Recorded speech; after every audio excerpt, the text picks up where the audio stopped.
Tora, bago pa man mahuman ako ang first contract nga trabaho diri sa barko, kailangan ako manghipos ako ng mga gamit no kay nahuman na gud akong 7 ka bulan nga kontrata. Kuha ni siya kanang a day, last duty na ako ni sa trabaho ni. So sa morning ko ani nanghipos ako ng maleta pang sa una grabe sa una ako pa nang ginabuskag, ginaaris na ako diri sa akong room. Karon ako na jung balik og sulod sa akong maleta. Grabe ka Lord, thank you kay gubanan jud ko niya nya karon tanawa o di ba?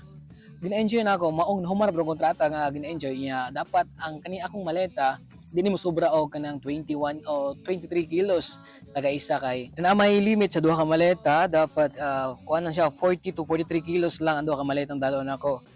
Tanawa karon nya nahumanan ni nya ako na nang giandam sa gawas no morning pa ni giandam na akong duha kay pagka alas 3 3:30 mo balik na ako sa akong trabaho kay last day lagi dapat mo trabaho pa ko og tuara dali ra ko nakailis no daraw tanawa o pasakan ako ani sa 14th floor nga kung asa ko na-assign mo ni akong area buffet area ni siya ako itigipo sa plato diri itrapog lamisa og kanang gidiretso na nako tong mga plato nga nabilin didto sa kuan kanang lunch time nga team no kani ang alas 4 man akong duty mo tong gidiretso na ako gilimpyuhan akong taman kay nya na poy pang dinner time nga mga guest passenger ang mo lingkod ani diri sa buffet area patex-petex kumay tuara trapo-trapo lang ko kadiyot nya view dere tan-aw sa dagat unya pa kagabi ani kailangan na namo ihatod tong duha ka maleta ay duha kana mga maleta namon duha sa isa ka Indonesian guys nakatendan pod kay mag-sign up na pod nga amigo pod nako ni nga gusto niya magsabay mi kay magtinabangay mi kay among mga maleta nasa mga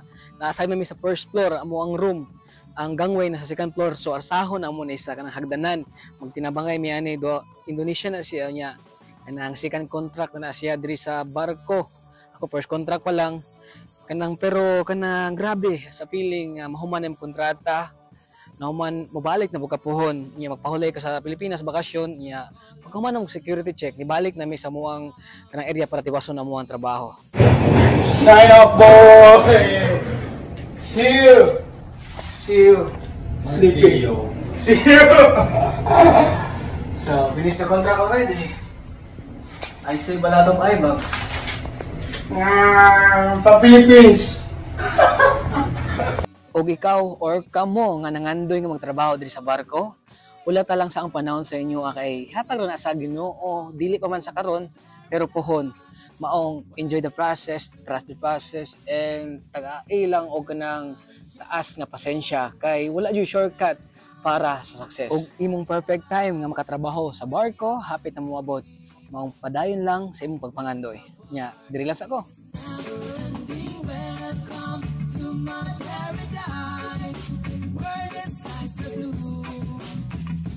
Where the sun shines so bright.